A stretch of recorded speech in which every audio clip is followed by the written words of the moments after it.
Dobro večer, gospodine. Dobro večer i vama. Recite mi, da li mogu da vas pitam da dođemo, ja i moja ekipa, do Beogradske policije da snimimo jednu emisiju unutar vaših prostorija, ako to nije problem? Pa ajde, može doći do Beogradske policije pa da vidimo kako se to zamislili. U redu, dolazim ja kroz 20 minuta do pola sata. Važi. Prijatno, hvala. Prijatno.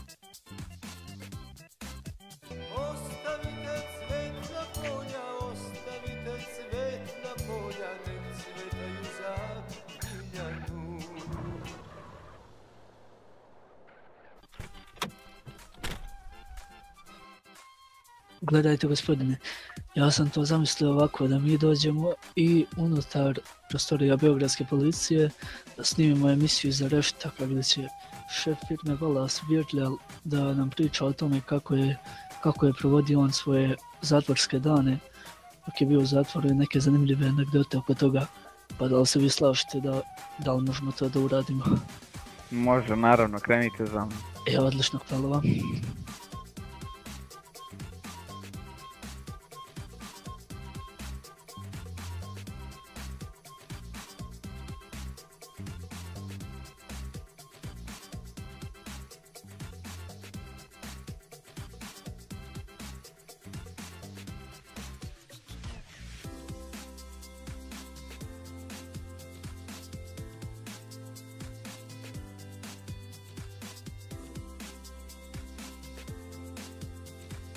I dobar dan, poštovani slušalci Balkan School televizije. Sa vama tu je glavni urednik Mijailović, a vi pratite emisiju Iza rešetaka. Dakle, sa nama tu je šef firme Valas Virljal Lakoste, pa možemo polako početi. Dakle, recite mi, gospodine, zbog čega ste vi to bili uhapšeni? Pa vidite, ima mnogo razloga, šverc oružja, šverc droge, šverc materijala. Jedan od glavnih razloga pljačka banki. Aha, a recite mi koju banku ste posljednji put opljačkali, odnosno pre toga kada ste pali? Sarajevsku. Aha, a da li vas je uhapsila Sarajevska policija ili neka druga? Nije, uhapsila me Beogradska policija. Uopšte je poznato da su pripadnici Beogradske policije najsuroviji u zatvorima, tako da mogu zamisliti kako je to izgledalo. A recite mi, koje je tačno mjesto gdje ste pali, odnosno gdje ste uhvaćeni u delu? U blizini moje firme. Aha, da li je oko vas bilo vaših radnika ili ste bili sami?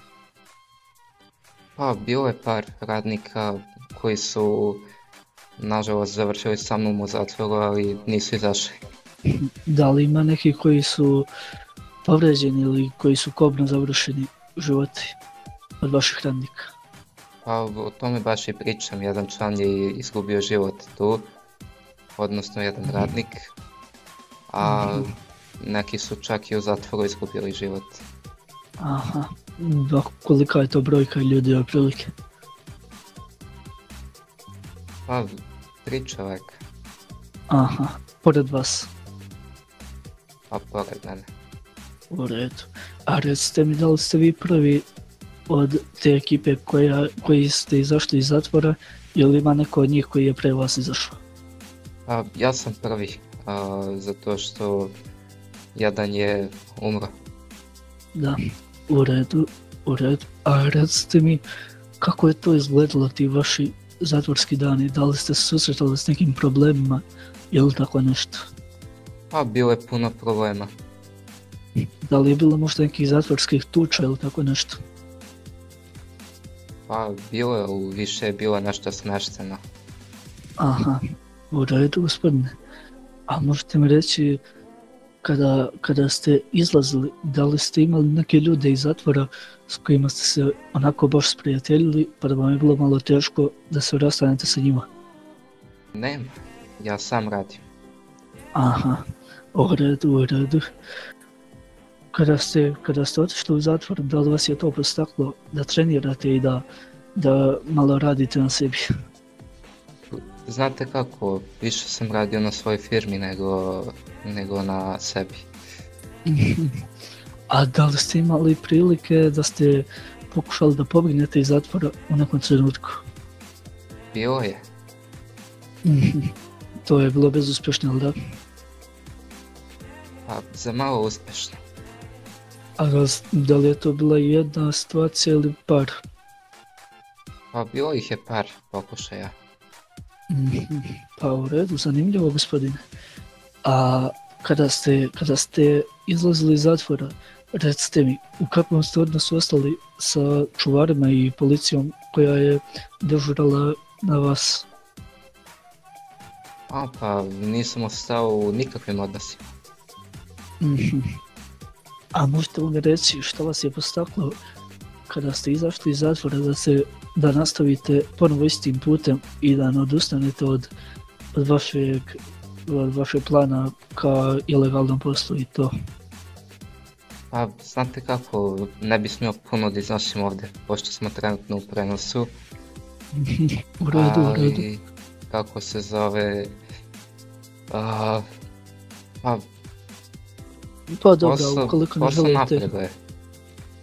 U redu. Pa eto, gospodine, drago mi je, mi polako ovo možemo i da završavamo kraj ovu emisiju. Sada su građani čuli neke informacije o tome kako je sve izgledalo, pa da više ne zamaramo ljude, možemo polako i da završavamo. Dakle, sa vama u programu bio je glavni urednik Mijailović, kao i moj gost, odnosno zatvorenik, bivši zatvorenik Bjorlja Lakoste, to jeste šef firme Balas. A do sljedećeg uključenja ostanite uz talase Balkan School radio programa. Odjava.